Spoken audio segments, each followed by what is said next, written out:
உங்களுக்கு இரட்டை குழந்தை பிறந்தால் என்ன செய்வது? ஆனால் அவர்களால் உங்கள் வயிற்றில் வாழ்ந்தால் பேசவோ நடக்கவோ சிந்திக்கவோ முடியவில்லையா?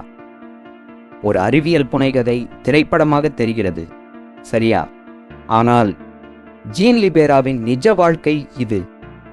ஜீன் லிபேரா 1934 ஒட்டுண்ணி இரட்டையர் எனப்படும் மிகவும் அரிதான நிலையில் பிறந்தார். கருப்பையில் இரட்டையர்கள் உருவாகத் தொடங்கும் போது இது நிகழ்கிறது.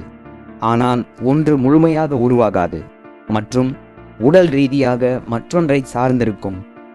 ஜீனின் விஷயத்தில் வளர்ச்சியடையாத இரட்டையருக்கு ஒரு தலை, 2 கைகள் மற்றும் மார்பின் சில பகுதிகள் இருந்தன. ஆனால் அது சுயாதீனமாக செயல்படவில்லை. மூளை செயல்பாடு இல்லை, உணர்வு இல்லை. ஜீனின் உடலை உயிர் வாழ அது முழுமையாக நம்பியிருந்தது. அவர் சற்றே மருத்துவ மர்மம் மற்றும் ஒரு சைட்ஷோ கலைஞராகவும் ஆனார்.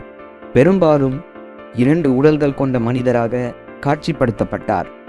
சிலர் அதை ஒரு ஆர்வமாக பார்த்தாலும் இது கருவளர்ச்சி மற்றும் மனித உடற்கூறியல் பற்றிய மருத்துவ அறிவியலில் முக்கியமான உரையாடல்களை திறந்தது. பைத்தியம், சரியா? ஜீனின் கதை நியாயமானது, இயற்கையானது, எவ்வளவு கணிக்க முடியாதது என்பதை காட்டும் பலவற்றில் ஒன்று. மருத்துவ வரலாற்றிலிருந்து மேலும் வினோதமான உண்மை கதைகள் வேண்டுமா? பின்தொடர் என்பதை அழுத்தி ஆர்வமாக இருங்கள்.